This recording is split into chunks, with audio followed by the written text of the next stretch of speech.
Hotepu everyone! This is King Ra Sumabathagbemi, the world's first openly African black gay king. And the role of a king is to feed and protect his people. And today I wish to give you a free class outlining the basic parameters of Kemetic astrology. We have on the screen here the famous Denderah Zodiac. This zodiac is very, very ancient.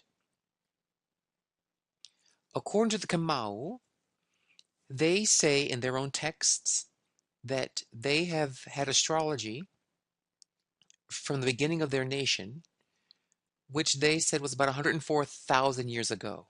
That's in their own words, in their own texts.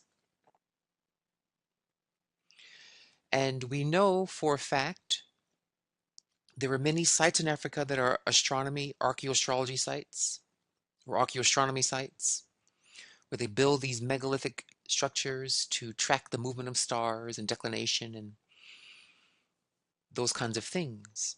So it's a very ancient science in Africa, very under-researched. And a major part of my throne is to uncover these many, many systems of astronomy from ancient Africa.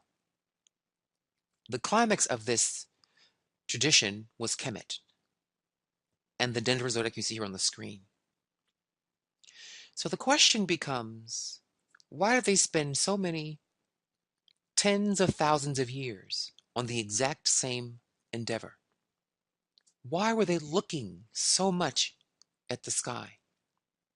Well, they saw the sky as heaven. So I could also reframe the question, why were these black Africans always looking towards heaven? Well, that answer is quite obvious. It's the place of your spirit, of your soul, the meaning of your life, of destiny, of the higher existence.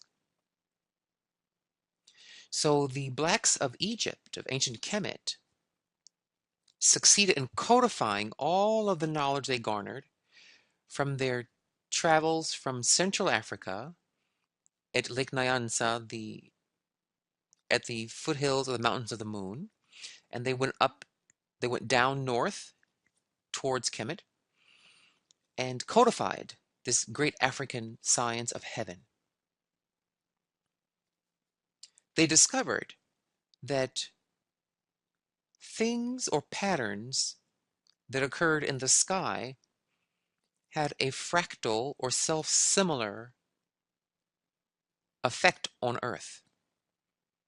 When they saw certain patterns forming in the geometry of the astronomical spaces, they saw that that geometry of the planets had a quantifiable result on the lives of the people, places, leaders, things, animals, atmosphere, weather climates, crops.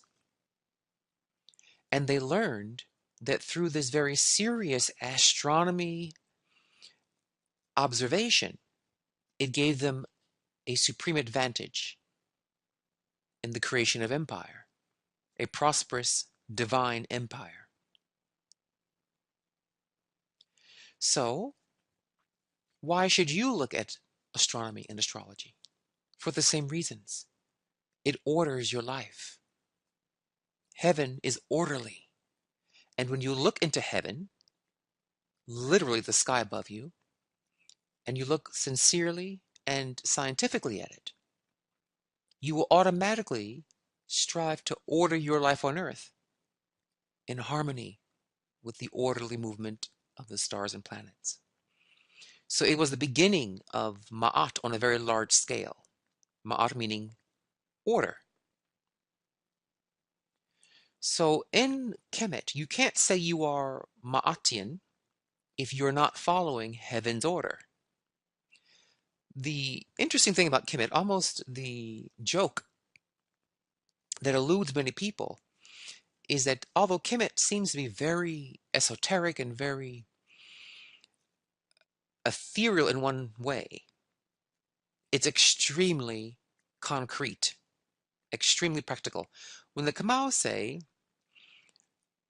heaven is orderly, it's not an abstraction. They mean that. Heaven, if it's as you understand it to be now, the sky, well, the things in the sky move in an orderly fashion.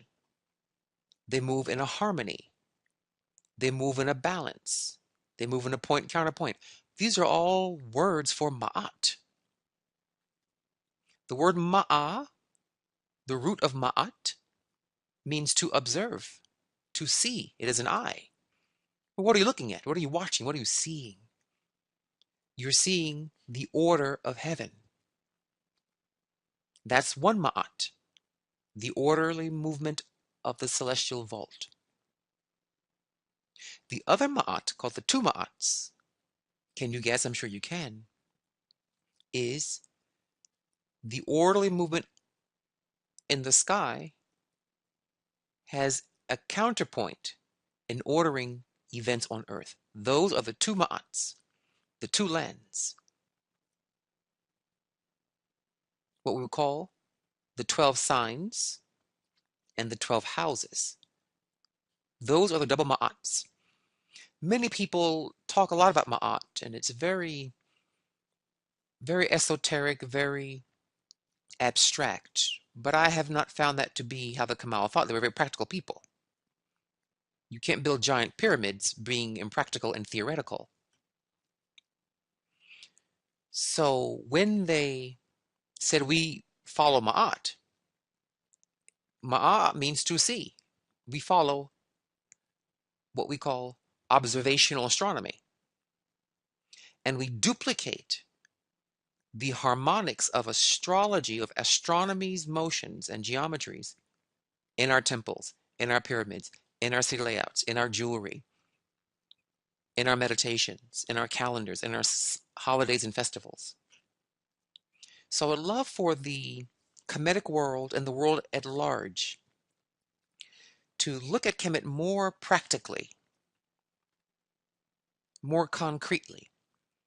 And once you see the concrete meaning of their references, then you can go into the more deep esoteric layers of that concrete reference. Sure, it's true that Ma'at is justice, reciprocity, she's balance, all that kind of thing. But that's hard to grasp concretely. But if I say to you, Ma'at is the harmonic movements of your psychology and your behaviors. Psychology was called the 12 signs, and your behaviors were called the 12 houses. And that your thoughts, or your 12 signs, and your behaviors, the 12 houses, should be in harmony with the two ma'ats. See, now it's something you can actually bite into and use concretely. Okay? I'm spending quite a bit of time on this because there's a lot of confusion in the Kemetic community and in spirituality in general, particularly this New Age movement, which is not new to us. It's the Ancient Age movement, actually. So this symbol is Ma'at on the screen here. Now, what I wish to do is to walk you through the general parameters of what you're looking at here. Okay? So I'm going to click between screens here. I'm going to click to this image. It's in black and white, but it's a larger shot of the same image, minus the colors, of course. And you see here, this is an Egyptian astrology wheel. You see? The Ma'at in heaven, meaning the 12 signs and the planets up there, represent your psychology, your mind.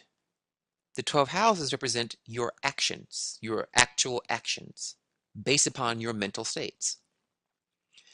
So many of you can identify where you're having bad results It can be in your 7th house of marriage or relationships. You have horrible relationships, or your 2nd house of money, or your 10th house of career, or your 5th house of children, or your 4th house of your mother. You're having problems showing up somewhere in your life. And the premise of this Denderah Zodiac is, if the houses are outputting problems, it's because the psychology is downloading problematic programs. Something's wrong with your thinking and your mind. So your mind, your state of mind begins to project its imbalances in your real life, in your results. So if you think that this ancient science on the screen here is from whatever 10,000 BC or whatever you think it is, think again. If you have love problems, you need to learn this wheel. If you have money problems, you need to investigate this wheel. If you have family issues or health issues, you need to investigate this wheel. For astrology is the super science. It is the mother of all sciences and contains all others within it. Okay? Now, with that said, you notice here you have the figures on the outside. There are 12 figures. You have these male hawks, 2, 4, 6, 8. And then you have these female goddesses, 1, 2, 3, 4. All right? They are holding up a wheel. And I'll go back to the earlier image because it's easier to see. They're holding up these blue figures here. And then you have these pink figures, which, as you recognize, are the 12 zodiac signs: Aries, Taurus, Gemini, Cancer, Leo, Virgo, Libra, Scorpio, Sagittarius, Capricorn, Aquarius, and the fish of Pisces in this kind of salmon color. And then you see in green the planets, exaltation points. Okay. So here is the planet Jupiter, exalted in Cancer. Here we have Mercury, exalted in Virgo in green. Here we have, this is the god for Saturn, exalted in Libra. Here we have in green, this planet is Hirkohuti Mars, exalted in Capricorn. And here we have Jupiter, exalted in the fish of Pisces. So we have star constellations, the 12 zodiac signs. In salmon, we have the green exalted planet positions. Okay, we have these light blue figures, which are the deacons, or the 10 degrees of star zones. And then we have in various other colors, blue, purple, yellow, pink, the stars. These are other star constellations or stars in constellations. And then we have here in the center the North Pole stars. There's a lot of information collapsed into one singularity here. There is no other zodiac wheel written like this, where you get your chart like this, and it's analyzed with all these factors being addressed. Normally your chart has just the salmon-colored signs of Scorpio, Sagittarius, the green planets, and more advanced astrologers who are into fixed stars may have some of these stars. But none of them except Kemet, the original astrology, the first astrology that was made into a cohesive master system, has all of this in your chart. It's vast. Okay? Now, with that said, we have these 12 figures holding up the wheel. Here are our 36 deacons. Okay? And as we said before, the images. There's the fish of Pisces, the ram of Aries, the bull of Taurus, Gemini twins, Cancer, Leo, etc. Okay? So you have it visually what you're looking at. Now that's the whole picture. Now let's detail a bit of what we're looking at. First of all, notice the wheel has a seam in the middle. It bifurcates this circle into two hemispheres, two halves. A top half, which is a letter T in Egyptian. This is the letter T. It's written like a semicircle. And it has a mirror bottom half. Okay? In Kemetic art, particularly on walls, where there are joints between the bricks or the stonework, the joints are very carefully integrated and chosen.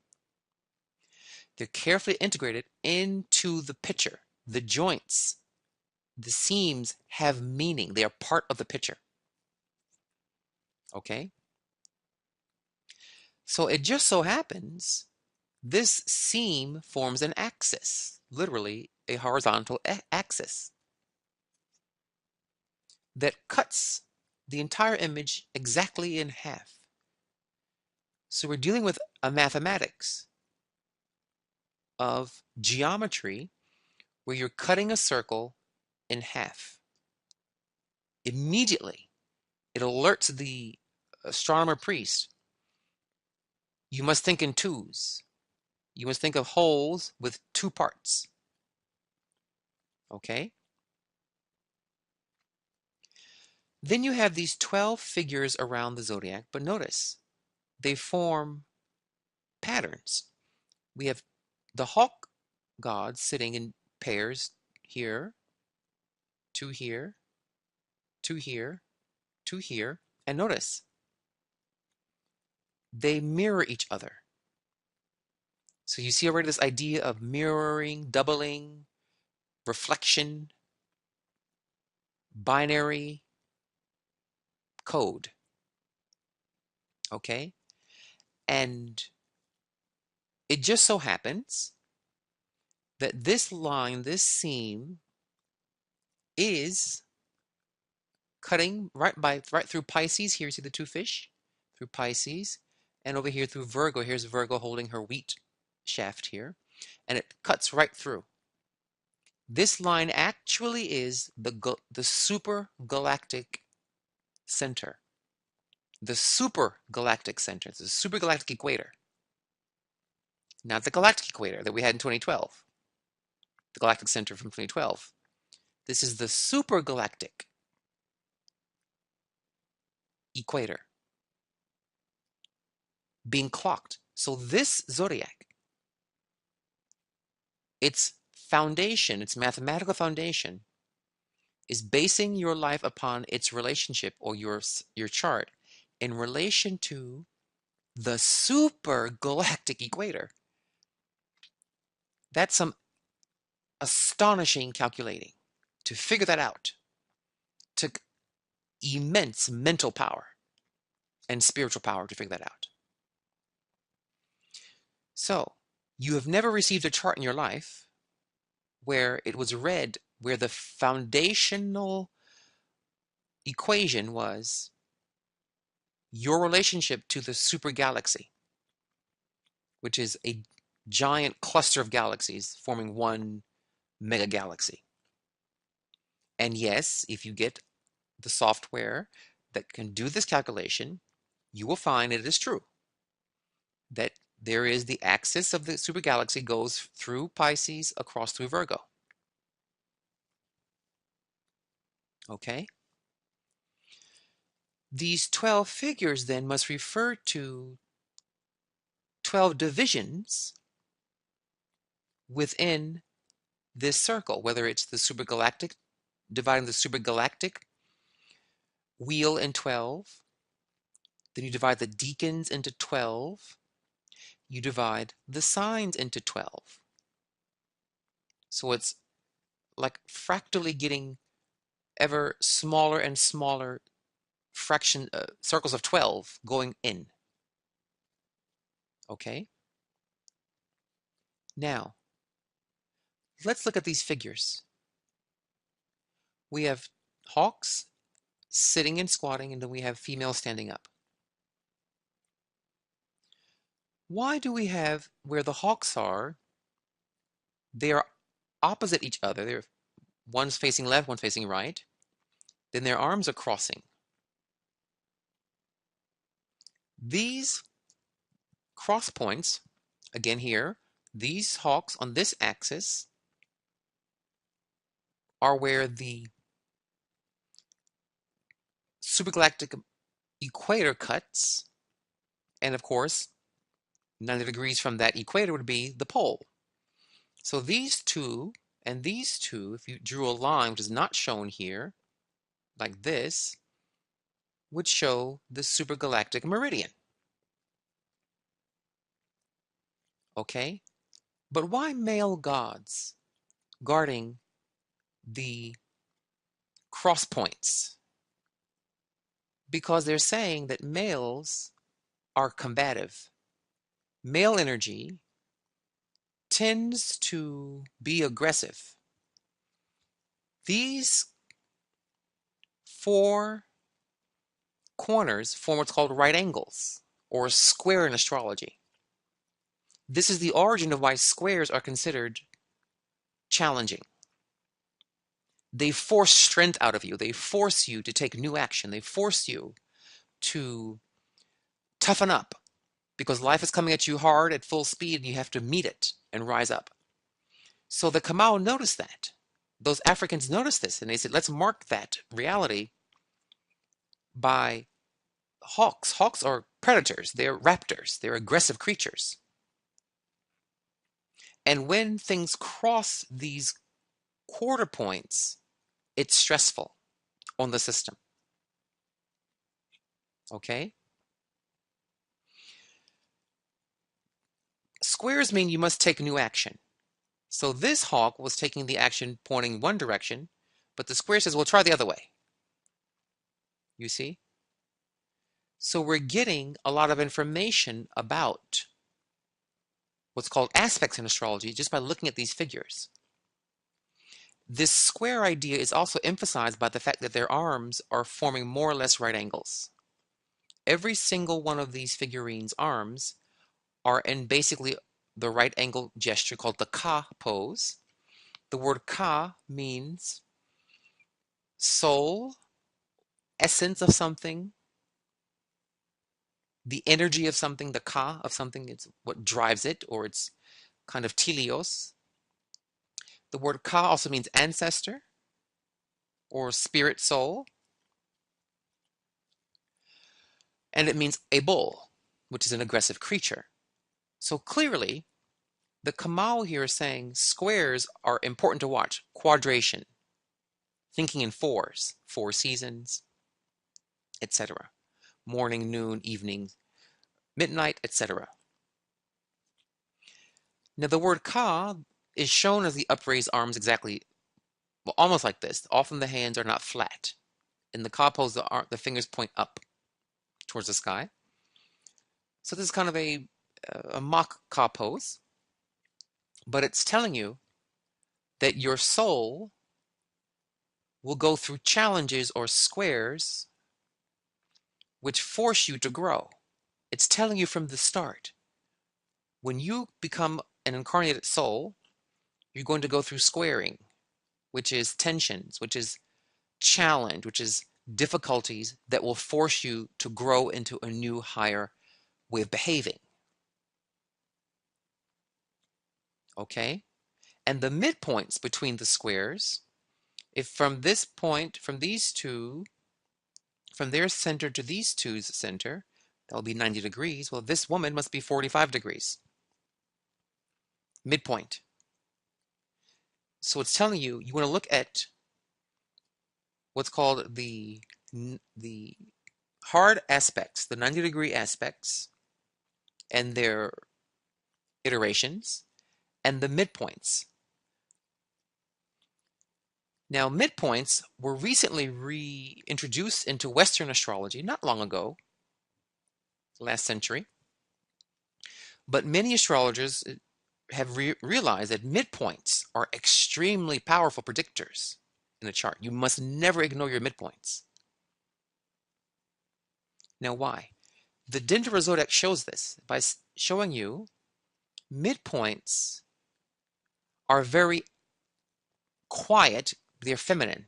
They're women, but they're the only standing figures, meaning they're under the radar, but they have a strong bearing.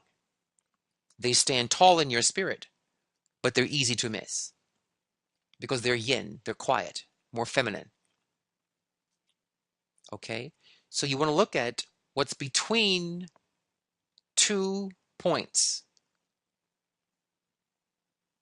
So this is literally the establishment of midpoint trees, midpoint biology, cosmobiology they call it sometimes, shown in a wheel that comes from, we can definitely clock it back at least 30,000 BC, historically speaking, if we use the Sphinx as our measuring tool, but it definitely is older than that.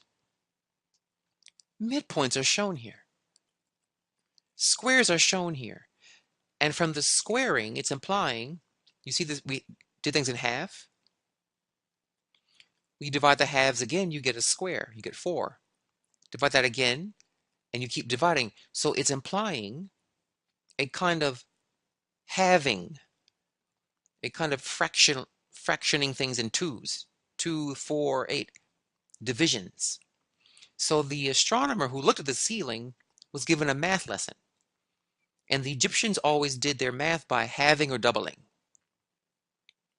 There are YouTube videos you can watch on YouTube about ancient Egyptian mathematics. It's always done through halving or doubling something to get the answer. They had no times table or that kind of thing, or division table. You would halve or double, and you'd find your solution. A very ingenious way of thinking. So you can see that mathematical mind of halves and doubles, twos. You see, halving is dividing a thing into two. So you're going inward. You're zooming into the fractal to ever smaller divisions going towards quanta. Division is a kind of journey into something to ever smaller quanta of that thing, smaller divisions of that thing, which you will discover end up being quantum physics, the study of the very tiny. Doubling makes a thing get bigger and bigger and bigger. So by doubling, you start zooming out of the fractal into ever bigger and bigger and grander space. And that's called Newtonian physics. So you have quantum physics and you have Newtonian physics, which studies the very large. They are telling this to you in the simple geometry, the seam, and the numbers and the squaring. They're telling you, keep your eye on twos, whether you're going in by twos or out by twos. In by twos to the infinitely small quanta, out by twos into the infinitely big, the cosmic, universal, or Newtonian physics. I'm saying this for good cause because, as you'll see, this mathematical bent is key to what creates the zodiac's harmonics, the structure of the zodiac. Okay? Now, we have here 12 figures with 24 hands each. Well, how many hours in a day? 24 hours. So the hours are implied here. What is an hour?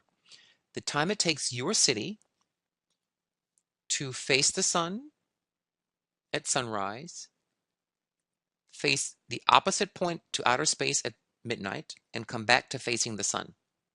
It's the rotation of the Earth on its axis, or for you personally, it's the rotation of your city from facing the sun, called daytime, facing outer space, called midnight, facing back to the sun, called the next day. That rotation takes 24 hours, shown by the 24 hands on the figurines. Okay? There's also a supercycle of 24,000 years. What's called the Great Year, which is calculated in various ways. It could be 25,920 years or 24,000 years. Both have validity. Both clock various power points in the cycle. And there are many meanings of this 24, which is double 12. Okay? We'll learn later on that 12 times 12 is 144, which becomes an important number in the harmonics, the Fibonacci ratio within this wheel. But I'm jumping a bit. Okay? So, hopefully already you're seeing we're in a whole other world of astronomy and astrology, looking at this Kemetic, Black people's calendar, Black people's chart from Kemet. Okay? Now we're going to jump back to this image. You're looking here at this center creature, which is a jackal called Apwat, and he's the dead center of the image. And in Kemetic iconography, you always look at the center first. So what you're doing here is you're looking as if from above, a bird's eye view, down on the earth, as if you were standing on the North Star looking down at the earth. I'm sorry, looking down at the earth, or from the north. Well, you're looking down from the North Pole, okay? Or up from the North Pole, we could say either way. So this is telling you something. If you notice carefully, if I put my cursor here at this jackal, and I begin to spiral, I spiral towards this little stake here, and I'm spiraling towards the kind of pinkish symbols. Okay, so if I spiral from the jackal, I spiral through the spike, I spiral here through this blue, this pink, and then these here, this little donkey thing, then this pink again, okay, and I spiral out to here. There is a spiral out to here, then I hit the 12 signs in salmon color. You'll see it's creating a definite spiral feeling, which is called spin or torsion, or they call it the golden ratio. The Fibonacci series, what I call it, the Egyptian temple series, because we laid our temples out, the length of our temples, and where we place doors and walls along the temple, were all laid out by what's called the Fibonacci ratio. But I call it the African temple ratio. Okay, so we see here this idea of a center point and a spiral. Okay, so the center point is the North Pole star, wherever that may be at the time. But you see here, the North Pole stars include, this is the North Pole star we have today, Polaris. And North Pole stars can be included here in Draco and in Cepheus. Okay, so there are various stars that can become the North Pole. But the North Pole stars actually orbit around this spike. Okay, really between this spike and the breast of the hippo. We say normally the spike of the hippo binds the North Pole stars. So there's a circle of stars that go around the what's called the ecliptic pole, the pole of the ecliptic. The ecliptic would be, let's say, the center of the sun's pole. That pole is very stable. And the North Pole stars orbit that one. And the salmon-colored 12 constellations orbit the ecliptic pole. The 12 constellations center, these salmon-colored figures center is here at this pole. Okay? Whereas the fixed stars, the images in yellow and purple here and whatever this is here, this color here, they orbit in one way the North Pole star. But if we go back to this image, notice this North Pole star here runs right at the center of the supergalactic equator. Between the fish here and the Virgo here is the Little Dipper. So that's why the Little Dipper's in the center. It is the center of the supergalactic equator. Okay? And everything must be measured from the center of the supergalactic equator. Now, they show the supergalactic center as a jackal on a glyph. This is called the glyph Mer or Meri, which means to till. It is a tilling tool for the soil. And there is a jackal. The Dogon call this the pale fox. Now, we learned from the Denderah figurines upholding the circle that life is going to square off with you. Challenge. Then we see in the center this theme repeated, that life is work. This tilling tool means hard labor. Hard work. You have to grow something here. So there's some idea of hard work and growth at the center of life. And the jackal here represents the human intellect, because jackals are very clever creatures. They're very cunning. They have a very advanced intellect for animals. So what are we seeing here being told about our astrology from Africa? That life is tough. You're going to face challenges forcing you to try new, better responses. And that when you come to Earth, you're going to be forced to cultivate something. Cultivate what? Cultivate is through this. Pick here. Cultivate your mind. The jackal. Your intellect. This is establishing the purpose of astrology.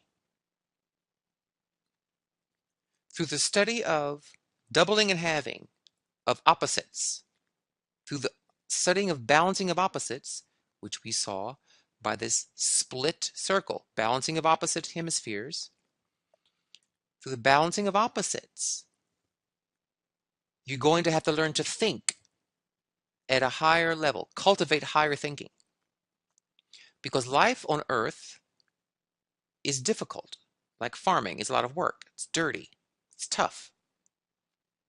You're going to have to figure things out. That's what the jackal means. Sebek is definitely Anpum or Apwat, the jackal, is the capacity of the human mind to figure things out. You're going to have problems with your money. You better learn how to develop your mind, cultivate or till your mind's powers to figure it out. You better learn to till your mind's powers to figure out why your marriage is falling apart, why your health is falling apart, why your family's falling apart, why your career's falling apart. You see? So it establishes the function of this wheel is to teach you how to cultivate your mind. Because your thinking is the center of your entire existence. It's an exquisite message in one symbol, one fell swoop. How you think about your first house of your self-esteem, how you think about money, how you think about your second house of money, third house of your education, the fourth house of your mother and family, the fifth house of your children and of your leadership. The sixth house, how you think about health, will influence your health. How you think about your seventh house of marriage will influence your marriage. So, how should you think? The answer is in the geometry. Think of a whole, maintaining the whole through its opposites.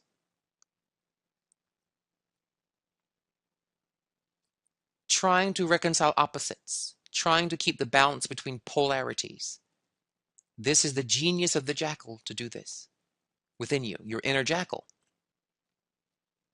So develop your mind, cultivate or till the mind to be very oriented towards the opposites within a whole. Don't let the opposites disturb the whole's equilibrium too much. Stay on the straight and narrow, which is this seam. They did not draw this one, which they could have. They wanted you to think it through and say, well, if you divide this half, of course you must divide this half. And they imply it by having this axis cut in half by these crossing arms. They're already forcing you to think beyond what you see. Now, the fact that this jackal, called the pale fox by the Dogon, called Apwad or Anpu or Sebek by the Egyptians, by the Kemal, called Eshu by the Yoruba, Kwekonanse by the Akan, people often wonder, why is the trickster jackal god the Lord of Roads? Well, look, this is a road. This is the road, a path, a seam. This is where it comes from in all those African cultures. Your thinking should be on the straight and narrow. Your thinking will lead you down certain roads of experience. How you develop or cultivate or till your mental powers will lead you down certain roads of experience. Now, the question is, are they going to be crazy roads, crooked roads, roads that fall off the edge of the earth, cliffs, or balanced, straight and narrow, which is a fancy word for Ma'at. Okay? Now, look at this image now. Look how much you are extracting from it. Fixed stars, deacons, ecliptical signs, the supergalactic pole. Develop your mind. Develop how you think about things in your life carefully. Think on the straight and narrow. Keep your thinking even-keeled. So much information being given to you. Okay? So, we move on to this, again, this spiral effect. This, what I called spin before, because the Dogon say this, the Kemal say this, that everything spins. What they call torque or rotation in physics. But it's a spiraling motion, meaning ever widening mental cultivation. Sebek, let's look at the god Sebek. This jackal has many names. One of his names is Sab. Sab, S like Sam, A, B like boy, Sab, or Sebek, or Sabak. The word Sab means to learn or to teach. It's telling you the universe, this is or the super galaxy, is trying to teach you something about the need to cultivate your mind, meaning you're going to get lessons. Life is about teaching you something, which means a curriculum. Lessons. If you're getting lessons, you must have tests. That's shown by the fact of these squaring arms. The square is a testing angle. It is taught that Sebek, the jackal, likes to hang around corners on the streets. Oftentimes we do rituals. We feed the corners of a street. We feed a 4 intersection or Y intersection. But I'm showing you where all these ancient African traditions come from. They come from this image. This very, very ancient image. So what governs the most important part of your life is Sebek, or your mind. Oh, what just happened there? Not sure what happened there. Okay. Did I lose? Let's see here. Oh, I think another screen popped up from the... There we go. Okay, we're back in business. Okay, so... Oh, I believe we lost the Denderah image. I'm going to try to have to find it again. Let's see if we can find the Denderah. There it is. Here we go. Okay, let's pull it back up. Okay, there we go. Okay. All right, now, moving on. Let me get my click here. Okay. Get my clicking sequence back in, or I had everything in a certain sequence already. So here we go. You're going to learn to expand your mind on ever widening octaves of experience. You will expand your mind through tests or squares or lessons. Life is a university. Thus they call the universe the university, the place of learning on a cosmic level. So your money problems are demanding you to correct your thinking about money, to expand and perfect your thinking about wealth. Your love problems are telling you there's a formula for love. Expand your mind into the formula. There's a formula for wealth, a formula for happiness, there's a formula for success. Every time you fail, you learn that was not the formula. You learn to course correct. Okay, now, what I wanted to touch on here, this is the same thing as the wheel, but zoomed in a bit more in detail. We have Aries, the ram. This is the 12 salmon-colored symbols you saw, which were here. Let's see, do we have it? Actually, I want to get, let's see here. Let's get Denderah Zodiac. Let's go back to the images to find that image again. And here it is. We'll just click on here. And we have back this screen. Excellent. Okay. So, what shall you learn? You start here with your mind, and your mind will spiral out to touch on different sides of your subconscious. This zodiac wheel of animals represents your subconscious impulses, your inner feelings, your inner desires. So this is the wheel of your personal subconscious. Also the wheel of the collective unconscious.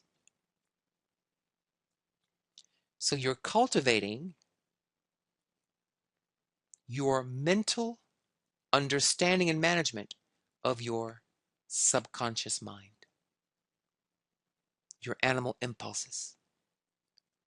And you must learn to deal with them, to cultivate them, to till them at ever greater levels of farming so that they produce for you positive things called deterministic things in fractal language, in chaos theory, and not entropic results. Okay?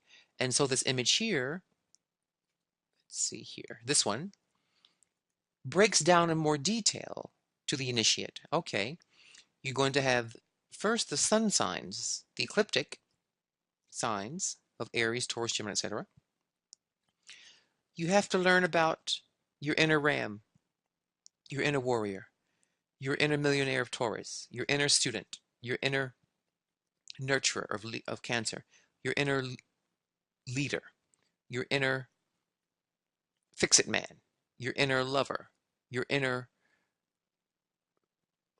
fear conqueror, your inner hope, your inner achiever, your inner humanitarian, your inner mystic. You have to learn how to think about your inner warrior. What are his rules? What are the rules of engagement? What is the samurai's code for you? What are the rules of money? The rules of learning? And they linked these to states of energy called fire, earth, air, water. Fire, with plasma, solids, air, and liquids. Fire means centrifugal, outgoing.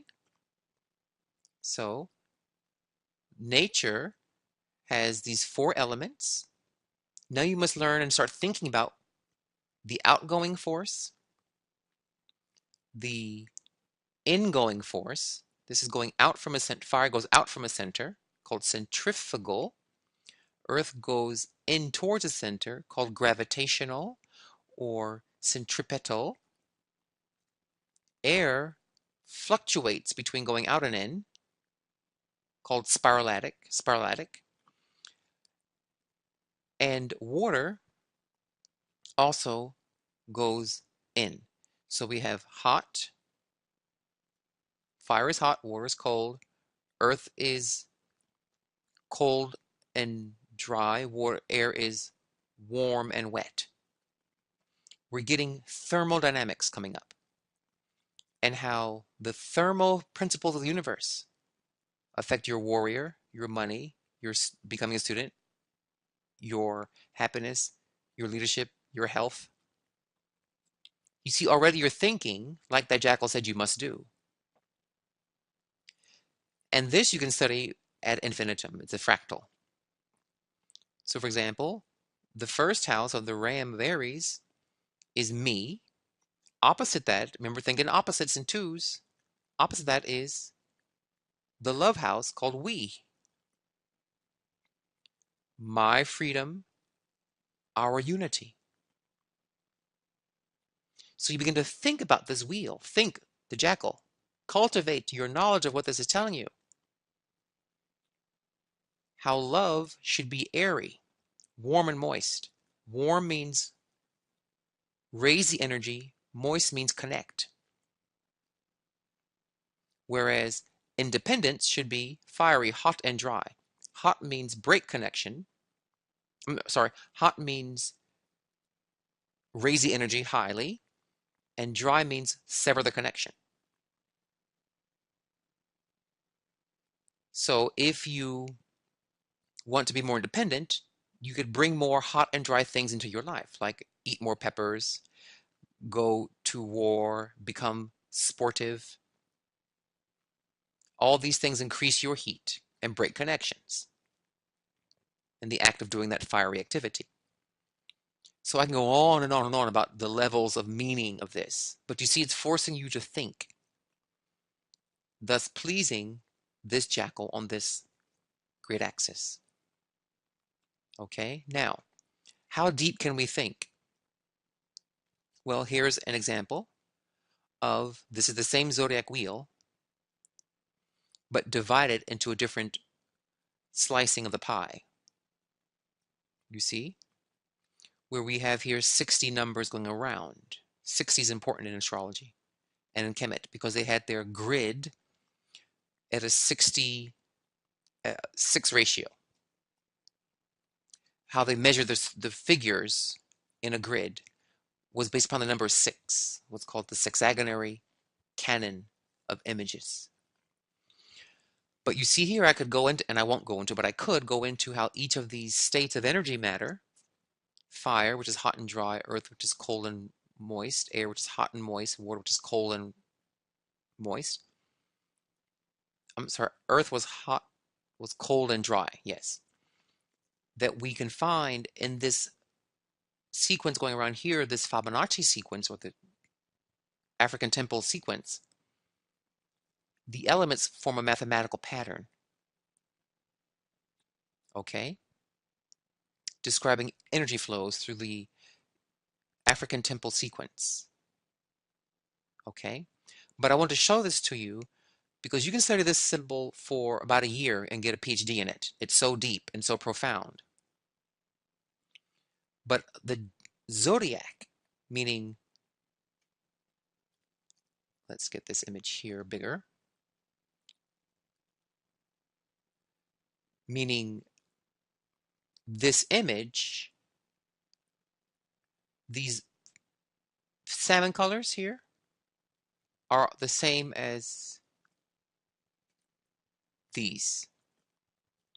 I took those, you take those 12 and divide it into the Kemetic temple sequence of 60 numbers. You get these 5-pointed stars showing up all over the place, giving you all kinds of information to think about in your life, how to harmonize the different parts of your life or your chart. Now, this is called the Ishango bone from the Congo. It is the world's first computer, the world's first astrology chart, in a place called Ishango in the Congo. It's a baboon's bone, and a baboon is a clever creature like a jackal. They're also mercurial or mental creatures. And the Ishango bone, let's see a better image of it here, is an actual astronomy tool used by the ancient Africans. The latest radiocarbon dating, using the most advanced technology for doing so, puts this bone to 90,000 BCE. I repeat to you, 90,000, 90,000 BCE. Remember, the Kemal said that our culture began around 104,000 years ago. This is an old calendar. And in Kemet, the baboon called Aon was the god of the moon and the god of astrology, called Ganesha in the Black Indian system. But I won't go into it right now. But this Ishango bone has these little tick marks on it, which when analyzed form mathematical patterns,